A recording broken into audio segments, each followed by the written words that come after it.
ઠાકોર સમાજે નવા બંધારણ અંગે મહત્વની ચર્ચા કરી। થરાદમાં યોજાયેલા સંમેલનમાં શિક્ષણ બને વ્યસન મુક્તિ પર ભાર મુકાયો। થરાદ ખાતે થરાદ, રાહત તાલુકા અને લાખણી તાલુકાના 11 ગામોના ઠાકોર સમાજનું ભવ્ય સ્નેહ મિલન અને બંધારણ સંબંધિત મહાસંમેલન યોજાયું હતું।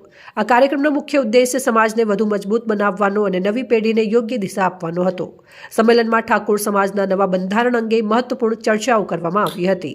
સાંસદ જ્ઞાનીબેન ઠાકોરે જણાવ્યું હતું કે બનાસકાંઠાના ઠાકોર સમાજ માટે એક બંધારણ બનાવવામાં આવી રહ્યું છે, જે સામાજિક અને ધાર્મિક પ્રસંગોમાં થતા ખર્ચાઓ ઘટાડીને સમાજને શિક્ષણ તરફ આગળ વધારવામાં મદદ કરશે।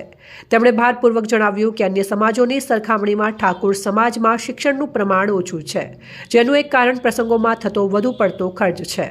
આ ખર્ચાઓ ઘટાડીને બચતનો ઉપયોગ દીકરા દીકરીઓના શિક્ષણ માટે કરી શકાય છે, જેથી પરિવારો સુખી બને અને ગામ તથા સમાજ પણ સમૃદ્ધ થાય।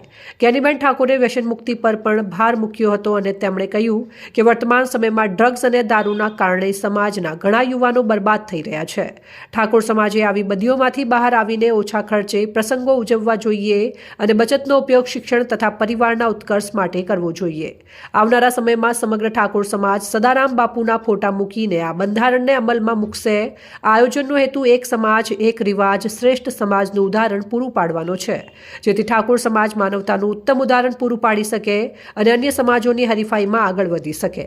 આ કાર્યક્રમમાં રાજ્ય સરકારના મંત્રી સ્વરૂપજી ઠાકોર, સાંસદ જ્ઞાનીબેન ઠાકોર, દિયોદરના ધારાસભ્ય કેસાજી ઠાકોર અને સમાજના ગણમાન્ય આગેવાનો સહિત યુવાનો મોટી સંખ્યામાં ભાગ લીધો હતો। આ સંમેલને સમાજની સમરસતાનું ઉત્તમ ઉદાહરણ પૂરું પાડ્યું હતું। આ પ્રસંગે દિયોદરના ધારાસભ્ય કેસાજી ઠાકોરે યુવાનોને હાકલ કરી હતી કે એક રિવાજ શ્રેષ્ઠ રિવાજ એ સમયની માંગ છે। તેમણે યુવાનોને આ માંગ પૂર્ણ કરવા અને સમાજને અન્ય સમાજો માટે માર્ગદર્શક બનાવવા માટેની જવાબદારી સ્વીકારવા જણાવ્યું હતું। તેમણે ઉમેર્યું કે એક સમાજ શ્રેષ્ઠ સમાજ, એક રિવાજ શ્રેષ્ઠ રિવાજના બંધારણને સાર્થક કરવાનું કાર્ય સમાજના યુવાનોના શિરે છે। અહેવાલ દશરથભાઈ ઠાકોર, થરાદ। થરાદ તાલુકો, રાહત તાલુકો અને લાખણીના 11 ગામ એ સમગ્ર બનાસકાંઠાનું ઠાકોર સમાજનું બંધારણ એટલે સમાજના પ્રસંગો હોય, ધાર્મિક પ્રસંગો હોય અને કોઈ પણ પ્રકારના જે પ્રસંગો હોય તો એમાં કઈ રીતે ખર્ચા કાપી અને સમાજ શિક્ષણ તરફ આગળ વધે। બીજા સમાજની સરખામણીમાં ઠાકોર સમાજમાં શિક્ષણ નથી તો એનું કારણ શું કે ક્યાંક ને ક્યાંક આર્થિક રીતે સમાજ એ બીજા પ્રસંગોની અંદર ખર્ચા કરે છે અને એના કારણે જે દીકરા દીકરીઓને પૂરા ભણાવવા હોય ભણાવી શકતા નથી। એટલે વ્યસન મુક્તિની વાત હોય, વર્તમાન સમયમાં ડ્રગ્સ અને દારૂ આ સમગ્ર વિસ્તારની અંદર ઘણા બધા સમાજના યુવાનો એ બરબાદ થઈ રહ્યા છે।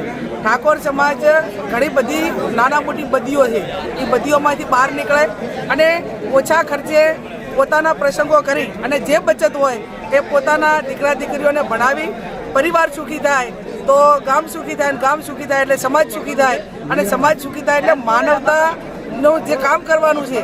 આવડો મોટો સમાજ હોય એટલે તમામ રીતે વેલ સેટ હોય તો ક્યાંક ને ક્યાંક બીજા સમાજને મદદરૂપ થઈ શકે, પણ આવડો મોટો સમાજ જો બદીઓમાં હોય તો ક્યાંક ને ક્યાંક બીજા સમાજને પણ બદીઓના કારણે ક્યાંક ને ક્યાંક નુકસાન થાય। એટલે માનવતાનું ઉદાહરણ પૂરું પાડવા માટે માનવતાની દ્રષ્ટિએ ક્યાંક નાના મોટી મદદ થઈને બીજા સમાજો જીવે છે એની સરખામણીમાં ઠાકોર સમાજ આગળમાં ખૂબ આગળ વધે એના માટેના સમાજના એક પ્રયાસો છે।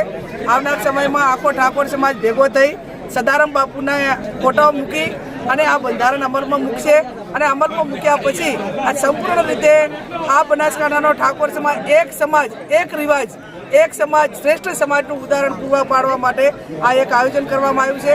એમાં બધા યુવાનોએ ભાગ લીધો, સમાજના સર્વપક્ષીય રાજકીય પક્ષીય આગેવાનોએ પણ ભાગ લીધો અને સમાજની સમરસતાનો પુરાવો, એક સમરસતાનું ઉદાહરણ પૂરું પાડ્યું એ બદલ સૌનો ખૂબ હૃદયપૂર્વક આભાર। ખાસ કરીને બેન જે તમે કીધું કે ભુવા